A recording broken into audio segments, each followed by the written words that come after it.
don't buy anything. If you're thinking about making sourdough or trying sourdough, don't buy anything.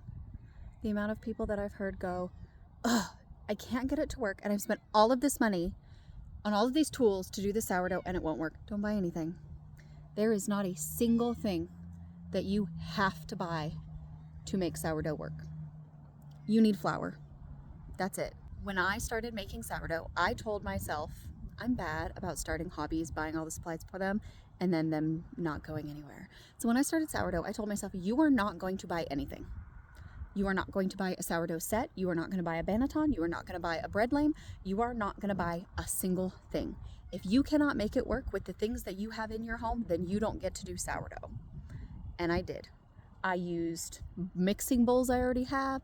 I used mason jars to hold my starter. I used razor blades to score my bread, just plain generic razor blades that I already had from an X-Acto knife in my house. I used bowls and kitchen towels as proofing baskets. I used a normal pot that I had, and I covered the top in foil to bake it in. I didn't even buy bread flour.